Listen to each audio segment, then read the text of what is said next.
شروع اللہ کا نام لے کر جو بڑا مہربان نہایت رحم والا ہے۔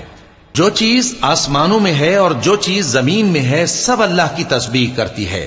جو بادشاہ حقیقی ہے، پاک ہے، زبردست ہے، حکمت والا ہے۔ وہی تو ہے جس نے ان پڑھوں میں انہی میں سے ایک پیغمبر بھیجے جو ان کے سامنے اس کی آیتیں پڑھتے اور ان کو پاک کرتے اور انہیں کتاب و حکمت کی تعلیم دیتے ہیں۔ اور اس سے پہلے تو یہ لوگ کھلی گمراہی میں تھے، اور ان میں سے اور لوگوں کی طرف بھی ان کو بھیجا ہے جو ابھی ان مسلمانوں سے نہیں ملے، اور وہ غالب ہے، حکمت والا ہے۔ یہ اللہ کا فضل ہے، جسے چاہتا ہے عطا فرماتا ہے، اور اللہ بڑے فضل کا مالک ہے۔ جن لوگوں کو تورات کا حامل بنایا گیا پھر انہوں نے اس کے حامل ہونے کا حق ادا نہ کیا، ان کی مثال گدھے کی سی ہے جس پر بڑی بڑی کتابیں لدی ہوں۔ جو لوگ اللہ کی آیتوں کی تکذیب کرتے ہیں ان کی مثال بری ہے، اور اللہ ظالم لوگوں کو ہدایت نہیں دیتا۔ کہہ دو کہ اے یہود، اگر تم کو یہ دعویٰ ہو کہ تم ہی اللہ کے دوست ہو اور دوسرے لوگ نہیں، تو اگر تم سچے ہو تو ذرا موت کی آرزو تو کرو۔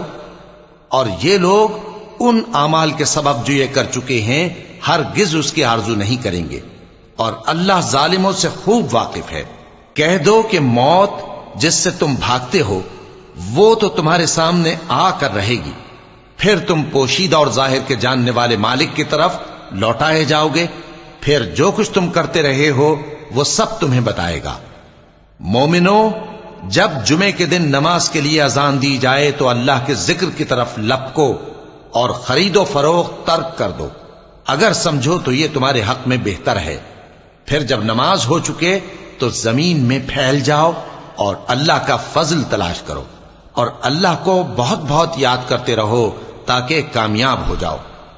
اور جب ان لوگوں نے سودا بکتا یا تماشا ہوتا دیکھا تو ادھر بھاگ لیے، اور اے نبی صلی اللہ علیہ وآلہ وسلم تمہیں خطبے میں کھڑا چھوڑ گئے۔